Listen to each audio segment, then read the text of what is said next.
Well, hello and welcome back to part 2 of walking the Midland and Great Northern Joint Railway, the old trackbed towards City Station. We're starting where we finished last video. I'm up with the sparrow's fart here because I've got to go to work soon. So we ended the last video at Marcross Road Bridge. A couple of things when I watched the other video. I didn't say what bridge number this was. I kind of showed you the fence posts, etc. Either there with the MRC stamp, not RMC. I kept saying RMC. The bridge plate would have been there, and this bridge was 247B. It wasn't built by the Midland and Great Northern Joint Railway. So yeah, two things I have to put right. MRC, not RMC. Melton reinforced concrete. You know when you watch your video back and you realise you made a mistake, and there's nothing you can do about it, is there? Anyway, let's continue our walk towards City Station. We're about, well, less than a mile now from our destination. So I'm doing this early in the morning because there's just so many bikes and things around that it's better to do it when there's hardly no one around. So we're passing on the right hand side Anderson's Meadow. Now I don't know why it's called Anderson's Meadow. My colleague from the Norfolk Railway Heritage Group, Stuart McPherson, might be able to tell us why it's called Anderson's Meadow. It wasn't originally a meadow. During the Second World War, Anderson's Meadow was a dumping ground for the US 8th Air Force. They had 3 bases around Norwich. That's Horsham, St Faves, Attlebridge and Rackheath. And a lot of their rubbish was dumped here when this wasn't a meadow. So I reckon if you got down there with a metal detector or a digger or something, I bet you'd find some right gems. Now the dike is still on my left hand side, and there was another dike over here as well. So this was kind of a railway line in the middle of 2 dikes. So this ground rising up here, you know, there was a dike there. I can remember as a small boy, my dad, I'm going back to my dad again. I think when in the last one I was going on about pop guns. I think it was elderberry that he made these pop guns out of. Elderberry, fairly sure it was. Something like that. He used to like cut a piece of the elderberry tree. I think, if I'm wrong, just let me know. Yeah, elderberry tree. And then he'd go home and make these pop guns. I don't know why I'm rambling about pop guns again, but you know, and things you kind of remember. You see what I mean? It's not even 7 o'clock in the morning, there's all these people everywhere. It's madness, isn't it? So, yeah. So, I was harking back to memories of my father. Yeah, when the line was down in 73, one of my earliest memories, there used to be like hop bushes up on there, like hop that you make beer with. And Dad used to go and collect all the hops. I can also remember blackberry bushes along here as well. Loads of blackberry bushes, and Dad would come along with this little bucket and we'd collect blackberries. So yeah, the sun is now rising over there, you can see that. I'm just realising how dark it is. So there's the track bed heading off towards Helston, where we've already seen. Anderson's Meadow, yeah, so we covered that. In the 70s, Anderson's Meadow wasn't, again, a meadow. The council used to store big piles of salt, you know, road salt and sand, and I can remember running up and down there. That's another memory just come into my head. So we're walking towards City Station now. We're right in the middle of Marcross Estate, which was built in the 1920s.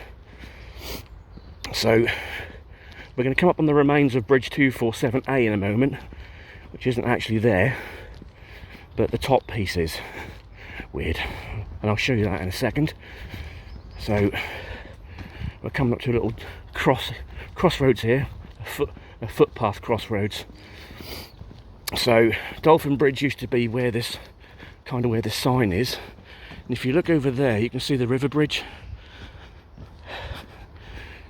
This bridge was 247A and it was called Dolphin Bridge, and it used to go over the top.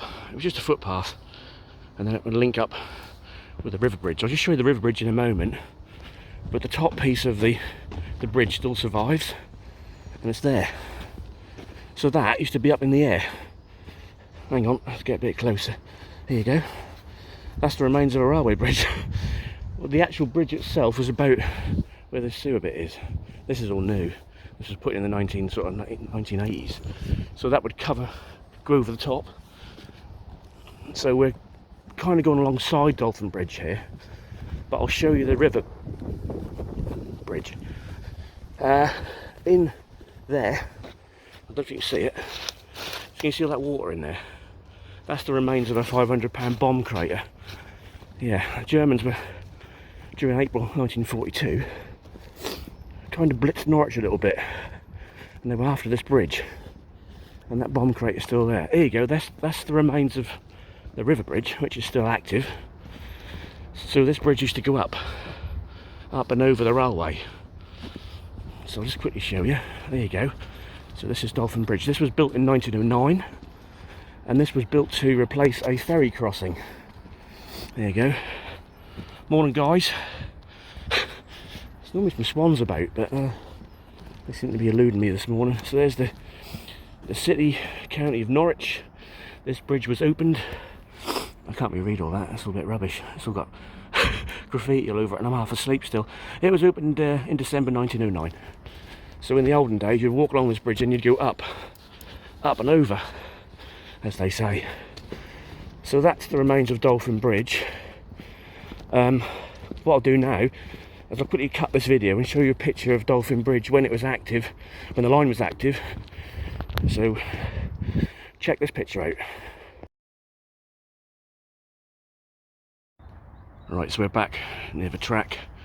So there you go, you get your crossroads there. Left hand side goes to City College. We're going to head down pedalways, cycle lane number 1 towards City Station on Marriott's Way. There you go. Right, let's continue our little walk. I'm still half asleep. I got to be honest with you. Yeah, hello mate. Right, just down here, just to let you know, useless bit of information. Can you see that? Oh God. Try not to stack it down here. There you go, remains of post and wire fence with a bit of wire still attached to it. Can you believe that? Still there, look. As I said, the line was lifted in 1973. Oh God, I'm trying not to stack it. He fell over then. Right, okay, so coming into view now is a bridge. It's called Dragon Bridge. Originally there was an A-frame bridge here, like the one at Helston you saw in part 1. But that was demolished in the early 70s. And that was replaced by a wooden bridge. Obviously being in the city centre, why would you put a wooden bridge over a river? And of course people tried to set fire to it. Honest, they did, yeah. So this is the River Wensum again. It winds its way all the way from Fakenham towards Norwich and crosses the railway. It doesn't cross the railway, it goes under the railway quite a few times. So this isn't the original bridge. I will show you a picture of the bridge in a moment. One of our information boards is here. And I'll tell you a nice interesting story what happened here in 1946. So here we are, Wensum Valley. So there's a picture of the A-frame bridge. As you can see, it just looks like the one at Helston. These are pictures of City Station in the 50s. There you go. I'm not going to tell you this little story here. That's this location. Look at that. Bosh, he's in the river. Yeah, that happened in November 1946. Alright, so we'll go back to where the incident actually happened. Right, so back on the bridge again. So that picture you just saw was down there. We're looking towards City Station there, and that train was in the river. So basically what happened was, don't have to get run over by people, a shunter made a mistake. A shunter being someone who couples trains up, pulls the points for the main line, that sort of thing. He made a bit of a mistake. Instead of setting the points for the single track bridge, which is single track going that way, there was 2 sidings on the right hand side here, and he didn't set the points for the main line, and instead of going over the bridge, the Norwich City to South Lynn freight, evening freight, it ended up going through the buffers into the river. Both the driver and fireman were fine, they had minor burns, but as you can see by that picture, that was quite a catastrophic event. They walked back to the station, which is another half a mile down here, reported the accident. They were sent home to Milton Constable via taxi, and they reported for work the next day. But what's really weird is a breakdown crane had to come from Norwich Thorpe to rescue the stranded loco. Norwich Thorpe and City Station are 1.5 miles apart. The crane had to come nearly 60 miles because they're not joined together. Had to go all the way up through Milton, had to go from Norwich Thorpe, Whitlingham Junction, Cromer, then had to go through Roughton, down via Milton Constable, all the way down to here to get that locomotive out of the river. 60 miles, and the two stations are only 1.5 miles apart. It's bonkers, isn't it? So around this site here, there was a north signal box. There's no remains. That was demolished in 1932. We have tried finding remains of it, but there is nothing left. Now I know for a fact that in 1973 the track was lifted around here. And you know when they throw things at the side of the road because they just can't be bothered to keep things. I'm just going to go off track a minute, try not to get pricked. Show you something a bit. Ow! Fucking hell, brambles. Something interesting here, look. You think, what's he doing? There you go, bosh. That's the remains of a point bearer. Look at that. Just chucked. That's a serious bit of concrete that's just been thrown. There's another one down here, look. Look at that. There you go, bits of concrete. Just thrown to the side of the track. Look at this wet in here, look, it's all wet. All this area was liable to flooding. And as we've said in part 1, I've got to try and get out of here now. 1912, there was major flooding around here. Oh God, what am I doing at 7 o'clock in the morning? So we're continuing our little walk now. I'm going to try and hold this camera a bit steady, holding it with one hand. You can see how far back the track goes. There was those two sets of sidings set back and went into the goods yard. That was laid down around 1932, and that was for the Norwich City Corporation. That's known as the corporation sidings. And obviously used to unload coal and stuff there. So let's continue. Around about here, there was the yard split off from the main line. The City Station had a massive yard. It goes all the way from here over to Hyam Street. So if you ever look at a map of this area, City Station area, that had something like 20 odd cattle pens, 2 goods sheds. It was a very large station. Now an incident happened here, around here, in November 1944. And I'll tell you about that as we walk down.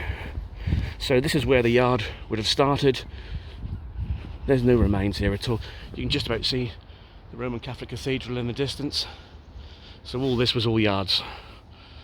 And that's about another half a mile. So it was a big old yard. So harken back to November 1944. A B-24 Liberator from the 458th Bomb Group at Horsham St Faith's crashed literally just over there, about another 200 metres. It was on a practice mission, and it was a very foggy day. The pilot was a 20-year-old. He's really 20 years old. It's amazing. That's just incredible. And it was very foggy. He tried to land his aircraft at Horsham St Faith's, and Ralph Dooley's his name. Oh, God, you know when you're trying to think of someone's name, it don't pop in. I know his name's Ralph. Anyway, Ralph Dooley. He tried to land at Horsham St Faith's. The fog was too thick. So what he did, he went round, try and make another landing on the shorter runway at Horsham St Faith's. Missed again. He tried to come round again. The fog got thicker and thicker and thicker. He was basically now relying on his instruments.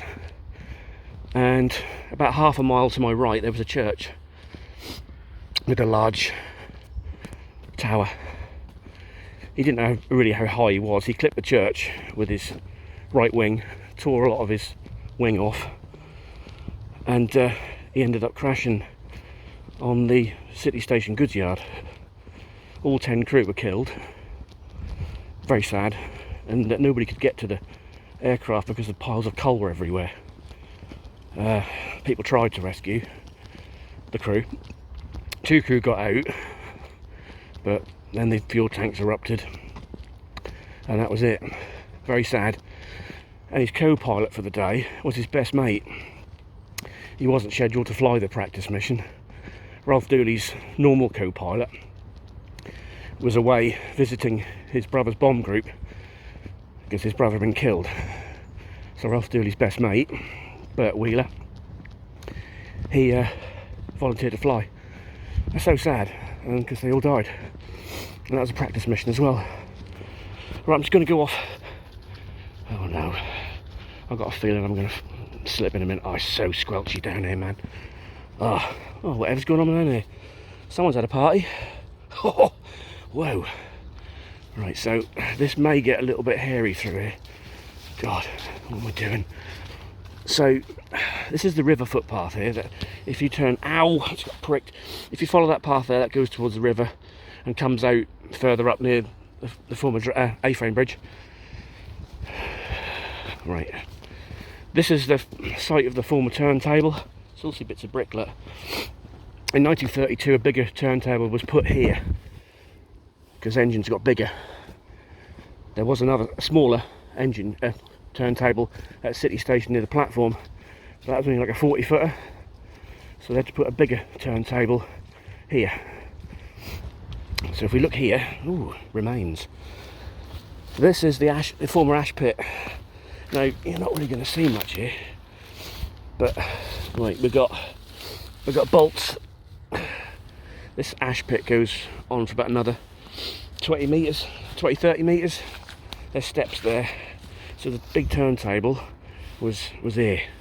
If I go across here, you might be able to just, right, see there's an earth bank here that's going round in a circle. I'm going to come down. You can just see that's going round in a circle. That's where the turntable was. And that's the only kind of remains that are left of it. It was blown up basically. Oh look, there's a monk jack. Oh, I don't know if you saw that there. Little monk jack was running around on that embankment there, just over there. He's disappeared now. Anyway, so this is the remains. You can see the earth bank going up. Look at that. Okay, so we're back on the track. I'm going to wander down this muddy, squelchy. Oh, I nearly went. Oh, I slipped there. I nearly stacked it going forward. Oh my god. I'll keep that in. I'm not going to edit that. That's funny. Oh man, my heart's racing now. God, imagine falling over when you're holding the phone. God, that would have been great. I'm going to end you on this bit. I'll have to come back and do the station because there's just too much to tell you. I'm going to have to do this in 3 parts at this rate. All these stories and stuff. I'm just going to show you the former engine shed. Yeah, there's an engine shed to show you. Right, we're nearly there. I'm just going to adjust my backpack because I nearly fell over there. Well, you're probably wondering what's going on. We've suddenly gone from dawn to bright sunlight, and the reason for that is I've got to re-record a section. The bit you're about to see, when I filmed it, or was filming it, I walked into said area and there was an undesirable hanging about, and he took exception to me being there and he fancied a bit of a ruck, so I had to politely ask him to jog on in a verbal manner before things got a bit shitty. So basically you're about to see something quite incredible, so I'm now coming up on it and I'll tell you all about it once we're in there. So welcome to Norwich City Station engine shed. Right, here we go. Check this out. Here we go. This was, or still is to me, a 2-road engine shed. It's not the original engine shed. The original engine shed, which was built by the Lynn & Fakenham Railway Company, was a 3-road shed. This is a 70-foot 2-road shed. Now this had steel frame, and on the outside it was corrugated iron. So you got your 2 pits. It's roughly, as I say, 70 feet long, about 50 feet wide. And check out the lovely, lovely blue engineering bricks. Now I do like a blue engineering brick. The good news is about this shed, although we've got the remains here that we've preserved. The steelwork was removed here in the 1970s, and it was taken to the North Norfolk Railway where it exists. Hello there. Don't know what thing my shadow do. You've got some cast iron drainage still in situ. That's all cast iron. Obviously the pits were filled with clay, and we've put a stone topping on the top of it. But yeah, it's something that we kind of look after. A few years ago there was all trees in here. You didn't even actually get to see this. But the old Norfolk Railway Heritage Group comes to fruition, and we saved it basically. So there you go. That's the remains of Norwich City engine shed. Not a lot of people know this actually was an engine shed, but I'm telling you now. There's the water supply. That's where the water, if you need water from. At the back here, there is a concrete base where there was a workshop. And where this big tree is, Norwich City South signal box once stood. Quite an impressive signal box it was. We have tried to find any remains, but as you can see, there's a whacking great tree in the middle of it. One of these days we will come back and have another proper look, but obviously we've got a lot to try and sort out. So cool. So let's move on. I've got to show you these buffer stops. Oh shit! Oh, bloody brambles. Just show you these buffer stops here. There you go. That's where the buffer stops were. One there, and one there. And that's made of flat bottom rail. Look at that. Cool, isn't it? You can't see this one because that's all got a bit weedy. This is very hard to film at, in the middle of the afternoon when there's lots of very strange people wandering about. I look a bit odd. I like to do this kind of thing first thing in the morning when there's not many people about. When you wander around the city, I'm very close to the city actually, when you wander around here with a mobile phone, they'll wonder what the hell you're doing. So this is the end of the shed. I'll show you back there. There you go. We know that's the end, that's where we dug to. Now in the 1980s, the early 1980s, the River Wensum, which is literally just over there, I'll show you that in a moment, that was dredged. And all the dredge was chucked on top of this, and on top of the old city station, and I'll tell you about that in a moment. Because when we started digging around the station area, we were told that there was no remains to be found. Now, being a local lad, and being living here 52 years, I remember running along the platform as a kid, or the remains of the platform. There was a platform wall when I was a small boy, but when we get down to the station you'll see it. So I'm literally now going to walk back along this back path. There's the River Wensum. That's how close the river was to the actual engine shed. Look at that. Very close, isn't it? So we're going to wander down to the next piece of interest, and that'll be the remains of the former coaling stage. Now the coaling stage was used to coal locomotive tenders, and it's something else that we were told was not there, and then we found it. So coming up next for your viewing pleasure will be the coaling stage. Well, I've got to be very quiet here because where the coaling stage is, someone's got a tent up. Oh my god, you know, you try and do a film and this, someone's put a nice pretty little tent up here, right next to where I want to show you. But as you can see, there's a brick tower there. On top of that is a metal ring there. That used to hold the crane. And the crane used to put buckets of coal into it. So I'm sorry, but I'm trying to do a serious video and someone's asleep in a pretty little tent. There is a platform there. This is insane, I can't believe this. You try and do a video, someone's asleep in a tent next to where you want to film. Oh, okay, so we're coming up towards the end now. You're going to see what I was talking about, the original platform which we unearthed in 2009. 4 of us with shovels and picks and wheelbarrows. We were told there was nothing here. Yeah, there's nothing here, is there? I've got to get out of the sun really, because it's really blinding. God, blimey. Hang on, there you go. So here you have it. This is what we did, the Norfolk Railway Heritage Group and the Friends of Norwich City Station. This is the remains of platform 1. City Station had 4 platforms. Oh, the sun, man. This was platform 1, which was normally the arrivals platform.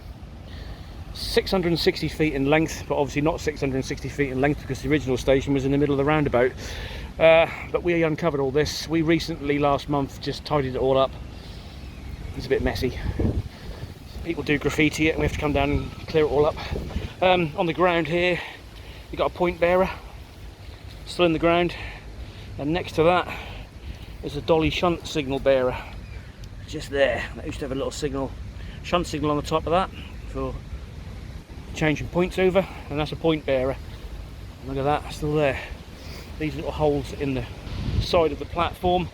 There used to be blocks of wood in there with a cable through, which used to run all the way down the end of the platform to let locos run round. Oh my god, the sun, man. I've got to try and keep it this way round. I think I just stood in a dog egg. Oh no. Right, this is where people let that's where people let their foul. Oh my god, yeah, hang on a minute. Just got to wipe my feet. Stood in a dog egg. Oh no, can you believe it? And here, I don't know if you can see that, there's a sleeper. There's 3 sleepers here, and we're still in the ground. Why they left 3 sleepers, I don't know, but they are there. So, in the 1980s, when the river was dredged, all the crap was literally dumped on top of the station there. And then when we found, back in 2009, we found the end here. We were like, oh, we found some remains. Yeah, we found some remains, all right. So as I said, 660 feet in length, platforms 1 and 4. Platforms 2 and 3 were a bay platform. And this is the bay end. So you see this concrete, I don't know if you can see the concrete here through there, yeah. So, be a track here, and a track there. So this is the bay platform. As I said, 250 feet in length. They used to normally put coach and stock. Oh my god, there's more people fucking... more people bloody camping down. Oh my god. Excuse my French there. I didn't mean to swear. Every time you can tell you're in the city, can't you? Look at that. What we got? Fire engine. Not a riot van this time. So yeah, that's the bay platform. I feel like I've walked into a bloody... some kind of carry-on film here. There's tents everywhere. What is this, man? This is insanely stupid. Crazy. Tents. Do you know what? When I started doing this project, I thought it'd be ever so interesting for people to see the remains that we've unearthed. Can't show you the coal stage because someone's bloody camping on it. And I'm trying to show you the bay platform. And there's more people camped out here. I don't know if I can actually see. Ooh. No, you can't really see it. I'm going to go down here. That's the bay wall, but you can't see it. There you go. There's the end. There's the edge. Right, I'm going to go back here. Is the sun in my eyes? No. So basically, the original Terminus building was in the middle of that roundabout. I'm not going to walk on the roundabout because I think I've embarrassed myself enough already, but falling over and all sorts of things. So yeah, the original station building was in the middle of that roundabout.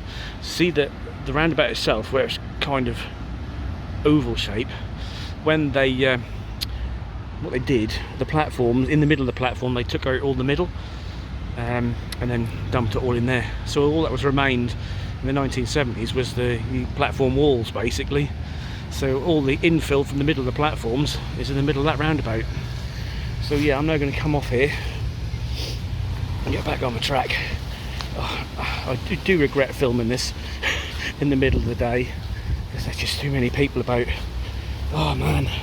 So yeah, that is what we did. Norfolk Railway Heritage Group, we do look after it. This has nothing to do with us. There was no level crossing here. This is all part of the Lottery Heritage Fund. That is a replica of an M&GN style crossing gate, and also the lattice fencing as well. That is that's M&GN styling. So there's a good view looking north. That lovely little curvature. Oh, more emergency vehicles. Can we go back into the middle of the rural areas? Oh mate, oh seriously. So there you go, as you see, National Cycleway, one now Marriott's Way. Now it's called Marriott's Way after the chief engineer of the Middle and Great Northern Joint Railway. His name was William Marriott. Now in 1916 he wanted to be the chief engineer, but they said, Willie, nah, we're passing you over mate, we'll give it to someone else. So what he did, he then painted his concrete. Now he made concrete posters, you've seen, he made concrete sleepers, he made concrete signal posts, all sorts of things. And then in the 20s he got his dream and he became the chief engineer of the Middle and Great Northern Joint Railway. He retired and he had a little place in Sheringham near the railway, a nice little place there where he retired. He was well liked by his employees. I'll show it on the information board near the City Station engine shed. There's a little bit about him on there, but obviously this is now called Marriott's Way. Marriott's Way goes on for quite a way. It goes up through Drayton, Whitwell and Reetham, and then it follows the 1960 Themelthorpe curve, then comes back via Wroxham. So a good 26 miles if you really fancy a good walk, i.e. Gareth hike, if you fancy 26 mile walk on your videos. I'll always accompany you mate, if you fancy it. So we're going to come up with this information board here, and I'll just show you a few bits and pieces on the information board, and that'll be it for this video. So I'll keep an eye out for bikes and people. It's actually quite quiet now. When I started filming this, that was mental. People everywhere. You're trying to film and it's all like people wandering about behind you. So there you go, Norwich engine shed. You've seen the engine shed, just point it out to you, it's over there. And, right, so we've got a picture here that shows the ubiquitous engine shed, corrugated iron. There's Norwich South box behind it. This is a ghost image by one of our members, Stuart McPherson. You can see his name is on there. That's the original 3-road engine shed, which was damaged during the war. April 28th, 29th, 1942. The Germans went to town here, to be honest with you. And there he is, William Marriott. So he was born in Switzerland. He moved to England at the age of 11, and then he wanted to be an engineer, basically. If you're reading that, I don't know. I'll continue talking. See the MRC, not RMC, melt and reinforced concrete. I showed you that on them posts up there, sweet, but Marcross Road Bridge, didn't I? Showed you that. So basically, if you can read that bit there, he was a strict and fair boss and encouraged very high standards. As I said, the monogram of the reinforced concrete can be found on posts. We started our walk here, and then we made our way through Helston, and we're now, you are here, yeah, City Station. You can see how close we are to the city here.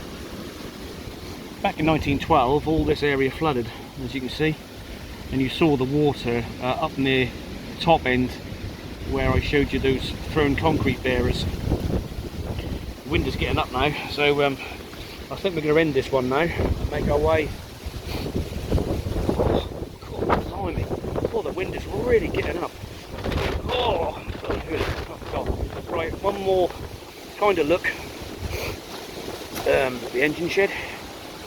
I'll just say about the Baedeker Blitz on Norwich City Station. April 28th, 29th, 1942, the Germans absolutely plastered this area. There was pathfinders involved as well, and they lit up the area. They reckon that was like day over here, and they really did. They bombed the station itself, the original station building, which was absolutely gorgeous. Honestly, it was Italian in style. Look it up. Look up Norwich City Station on Google and see what that lovely station building used to look like. They wrecked it, basically. It was gutted by fire, incendiaries. The south signal box, which was behind that where the tree is, that was damaged, and then the 3-road shed, the original M&GN shed, that was damaged as well. So in 1946 the LNER put this one in, but I mean seriously, look, this beautiful, beautiful blue engineering brick. I don't really know what else to say now, because I think I've said enough now. I think this video is going to be long enough. I hope you enjoyed it. I hope you enjoyed the stories I've told you. Any questions about the B24, Ralph Dooley, anything, or any questions about the station, let me know. Drop a line, comment. This is my little, well, I say mine, the group's, well, for me it's a real passion. Norwich City Station is a real passion for me because I literally live about a mile over from here away, 6-minute walk away. So I've always loved this station. My grandfather, there's another little story before we wrap up. Puffin Billy Beeston his name was. Now he worked at Norwich Thorpe. He lived in Marcross, same as me, Marcross boys, and he would walk to work every day. He used to do what was called, and it was known locally as the Round the World Freight. Now the Round the World Freight was Norwich Thorpe to Norwich City goods. We don't say freight, we say goods. Stations were a mile and a half apart, but to get from Norwich Thorpe to Norwich City, they had to go 60 miles. And that would be leaving Thorpe, going through Whitlingham Junction, up through Cromer, Rowton, Melton Constable, all the way down here. And that was known as the Round the World Freight. I love that. But my granddad used to work in and out of here as well. Another little story about my granddad before we wrap up. My old granddad was a typical Suffolk boy. He was born in Hadley in Suffolk, but he worked on the railways for 50 odd years. There's a little story that my mum, God rest her soul, she told me one day. He got up late for work and he made himself some sandwiches before he went to work. He used to walk down to Norwich Thorpe Station to clock on, and he had his sandwiches. He went home, and my then nanny, she said, "Did you enjoy your sandwiches, Bill?" And he said, "Yeah, why?" He said, "Well, you took the cat food instead of your normal tin meat." And he said, "Yeah, that tasted all right." So my old Puffin Billy Beeston, is my granddad, went to work with some cat food sandwiches. Can you believe that? So we're going to end that here. A good story to end on, isn't it? He was known as Puffin Billy. Oh, blimey. He was known as Puffin Billy because he always had a fag on the go. Yeah, you reckon he used to have an old woodbine dangling out the side of his mouth, so they called him Puffin Billy. He's a lovely old boy. I do remember him, but he died in 1983 when I was only about 11. But I've got fond memories of sitting on my old granddad's knee, talking about trains. That's his fault I got into trains and the railways. Ended up working on the railways myself. God, blimey.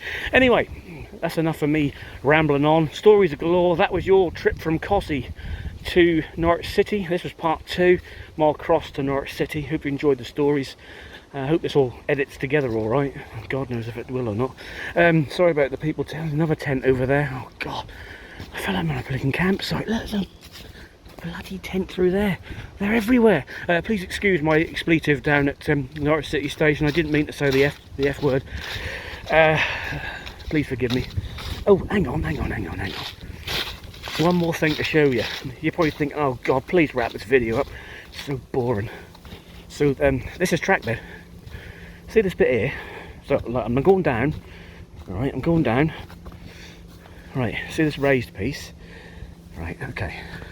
This is track bed. That is going off to the 1932 turntable. They had to put, as I said, another line in because they had to make the turntable bigger because engines got bigger. So this is actually track bed. But recently an excavator has been over here, kind of showing us where the track was. Can you believe that's actually track bed? But it is. The ash pit that we saw on that early morning video is just behind those nettles there. So there, I knew I had a nice little bit of information there. Track bed everywhere, bits and pieces everywhere, and lots of tents. I still can't believe that pretty little tent near the coal stage. It's really messed me up. Anyway, I'll probably do another disused railway walk. I think I might go from Drayton further north. If anyone's interested, that is. That's it for me. I'm now going to head home, and I hope you enjoyed the video, and I'll see you again on Harold Road. Like, subscribe, comment. I'll see you soon. Take care, guys.